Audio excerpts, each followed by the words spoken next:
Alright guys, welcome back to the channel where today we're breaking down the WWE 2K22 hit list trailer, as this trailer is jam-packed with reveals. We've got new superstars, new game modes. Honestly, there is a ton of info included, so we're going to break it all down and point out all the secrets that it holds.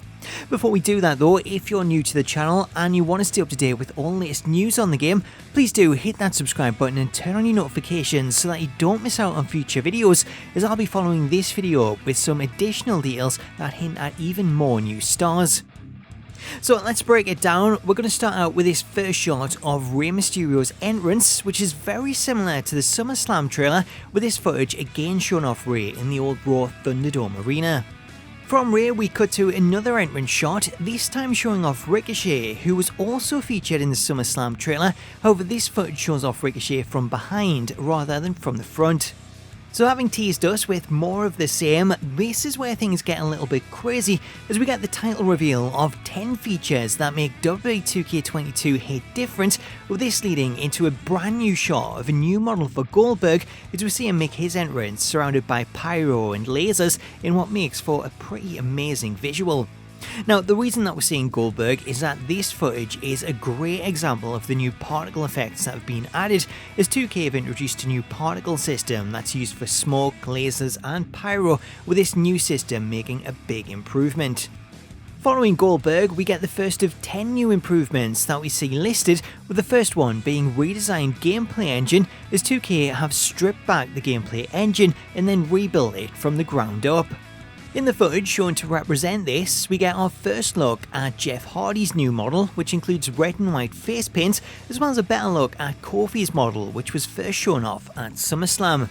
Now, admittedly, this footage doesn't reveal a great deal about the new gameplay engine, as we only see some very short clips of strikes being thrown, with Kofi then following that up with a bulldog. Our next new feature is the reveal of a new control system, as we get a quick glimpse of Big E taking on Montez Ford, with the game then being paused and the new button layout revealed.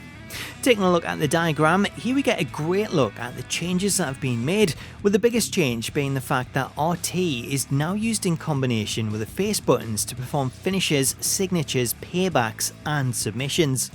RT plus A performs a finisher, RT plus X performs a signature, RT plus Y performs a payback, and RT plus B performs a submission. Other changes see the Irish whip button being replaced with the grapple button, with the grapple button now becoming a heavy attack, whilst X performs a light attack. For reversals, these are mapped to Y just as they were in 2K20, however we also have a new block option, with this being performed by holding the reversal button. Alongside reversal and block options, the right bumper also sees the addition of a new dodge mechanic, which can be used to dodge strike attacks. The last change is the pin button, as this is now mapped to the right thumbstick, as moving the thumbstick down will see the player go for a pinfall. So there's quite a few changes in there and some new additions to boot, but I can't help but feel that these changes further complicate things more than they should, especially when it comes to the right trigger combinations, as a running finisher or a running signature move would mean having to hold both triggers, the left thumbstick and press a face button, which may be especially difficult for players with disabilities.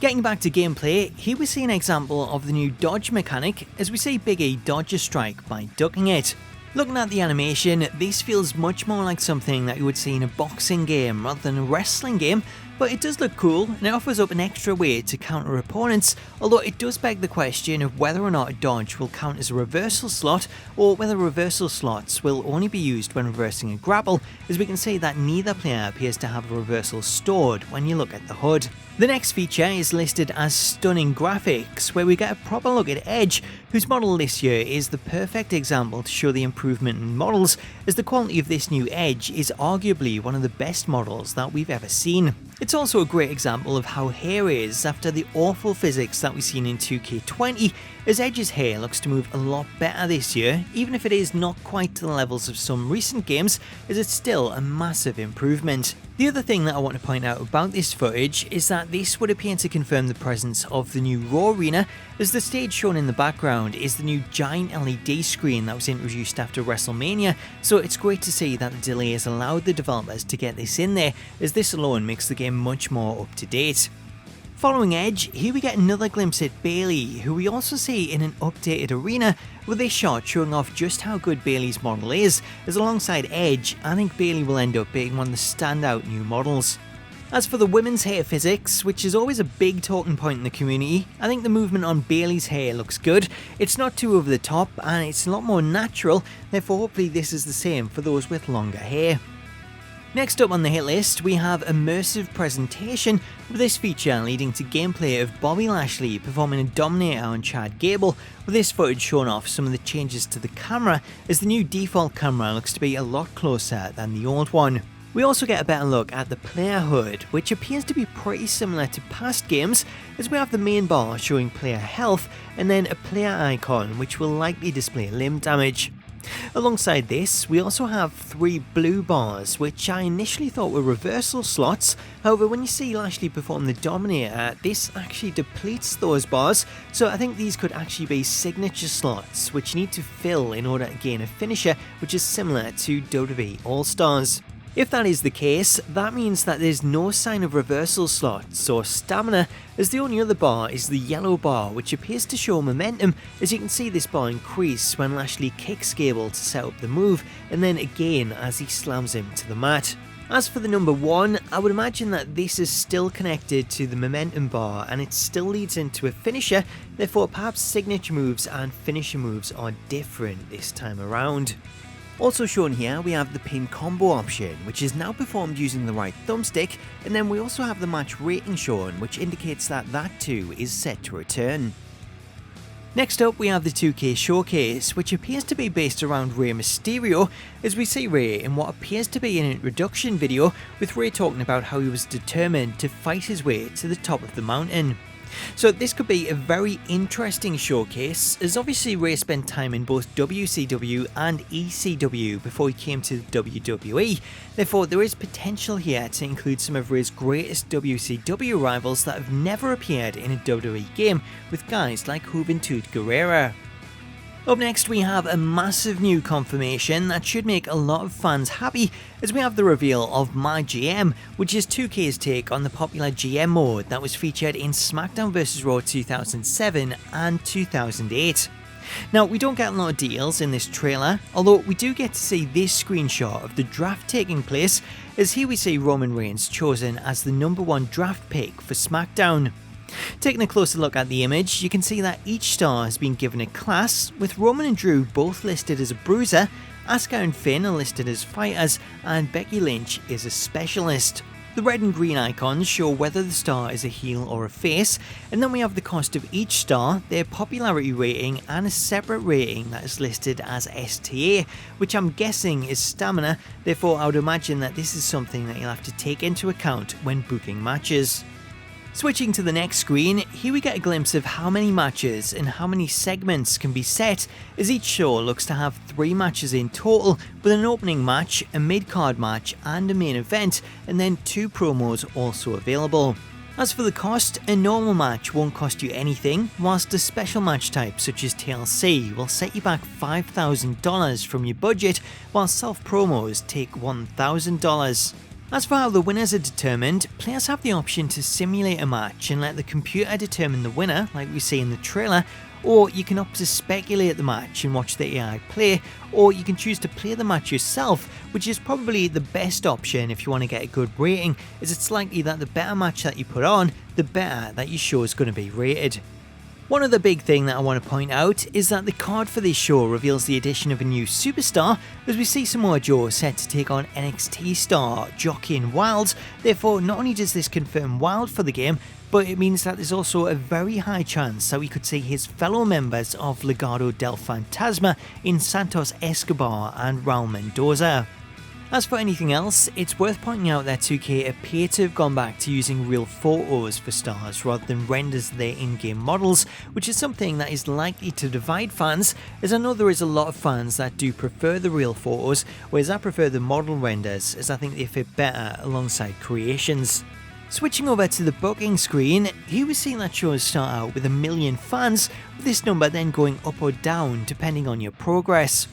We also have a budget for the show that is set at $69,200, and the overall cost of the show, which is shown as $0. As for options, we can choose the match rules, which look to be the amount of players in the match, the participants, a match type, whether or not the match is a title match, and whether or not to run interference, which if you do set interference, then that will also add to the overall cost. It's also worth pointing out that there appears to be an option to set the amount of fatigue, with this matchup set to very low. As for anything else, running through the top bar, we have booking options, which is shown, show logistics, which will likely give us details about the show's location. We have the option to manage the roster, power cards, which sound like they could be some kind of stats boost, a journal, which will likely hold recent updates, and then we also have show ratings, which will track how well the show is performing. Rounding out the MyGM feature, here we get an updated shot of Roman Reigns, with this shot giving us a much better look at his model, with this being a huge improvement over 2K20. Following the announcement of MyGM, we have the reveal of MyFaction, which is a new game mode that sees players put together their own faction, with options to collect, manage and upgrade superstars, where you can then compete in weekly events. Now, we don't see anything in regards to how the mode works in the trailer, however we do get some victory footage that seems to allude to factions containing 4 members, as we see the new addition of MVP celebrating alongside faction members Drew McIntyre, The Miz and Apollo Crews. Switching to a different victory shot, here we see another faction, this time made up of Kevin Owens, Dolph Ziggler, Rey Mysterio and newcomer Dominik, who we now know is confirmed for the game, and based off this footage he looks to have a really good model. Our next reveal is MyRise, which may sound like another new mode, however this is the new name given to MyCareer, as the developers say that they felt it better represented your rise to the top of WWE.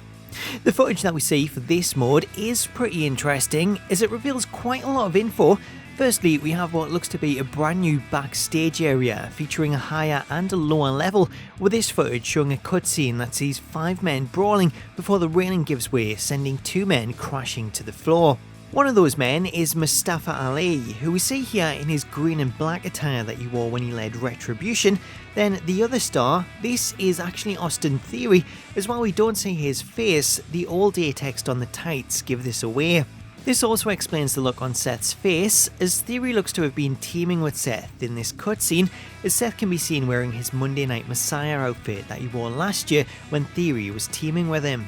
Now that we know this is Austin Theory, if we go back to the footage on top of the area, we can see that there's actually 5 men involved in the brawl. We have Seth, we have Austin Theory, Ali, on my player, and then there's a 5th man who's shown out of frame, with this appearing to be another one of Seth's allies in Buddy Murphy. So how do we know that this is Murphy? Well, if we take a close look at the footage, you can see that the tights on this star match up with the tights that Murphy used when he teamed with Seth, and then during the fall scene we can also see Murphy's white boots through the staging.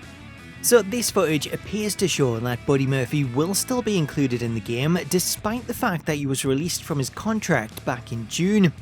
Now, based on this, there's also a very good chance that we'll see a lot of release stars involved in the game, especially if they're involved in the newly titled MyRise or in the 2K showcase.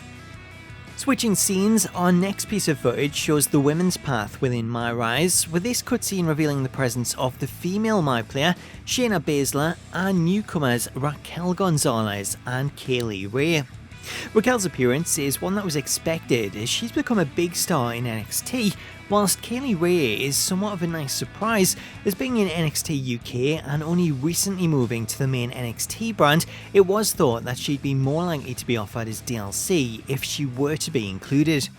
Moving on to Universe Mode, this here sees what looks to be a great new feature, as the trailer teases the ability to take on the role of a single superstar rather than controlling an entire brand. Whilst this feature has not officially been announced by 2K, the footage shows that the player selected AJ Styles and advises them to select next match to jump into the show and into AJ's match. If this is correct, then this brings a whole new feel to Universe Mode that would effectively work as a single player story mode, allowing players the ability to take any star through Universe and subject them to storylines and cutscenes, which would make for an awesome new addition. Other new things to note here include the presence of yearly stat tracking for your selected superstar, as well as the presence of Triple H, which could hint at the ability to set a general manager for your show. The last feature listed is the Creation Suite, which appears to show footage of the MyPlayer creation process at the beginning of MyRise. In this footage, we see examples of a cruiserweight, a heavyweight and a super heavyweight, as well as the available class options of striker, technician, powerhouse and high flyer. Each of these classes come with a breakdown of their attributes to help you make your choice, as well as each class's starting payback. The most interesting thing about this footage is the addition of a community creations button at the bottom, as this could hint at the ability to download a creation and then use that creation as your MyPlayer. So that's the top 10 features on 2K's hit list. From this point on, the trailer cuts to a montage of footage. It starts out with Roman Reigns performing a jackhammer on Drew McIntyre, with this then followed up with new shots of Drew's entrance, as we see him here waving his family sword before he plunges it into the stage to set off the pyro in a very similar shot to that of the SummerSlam trailer. The one big difference though is that the arena featured here is the pre-NXT 2.0 arena, therefore this shot looks to hint at that version of NXT as a new arena. Finally, the end of the trailer brings more entrance footage as we return to Goldberg with this longer look at his entrance, with this shot showing off more of the new particle system in action with the updated pyro. So that's a full breakdown of the new trailer for WWE 2K22. There's way more in here than I was expecting. I thought we'd get a few teasers for what's to come in January, yet it actually feels like we've got the full January reveal itself. So I'm interested to see what you make of all this, as there seems to be something in there for everyone, whether that be GM mode, faction mode, MyRise, or even that potential single player universe. So let me know what you make of the trailer in the comments, drop the video a like if you found it helpful, and if you're new to the channel and you want to stay up to date with all the latest news on the game, please do hit that subscribe button and turn on your notifications, as I've got loads more coverage coming your way. Until then though, thank you so much for watching this video, have yourself an awesome day, and I'll catch you later.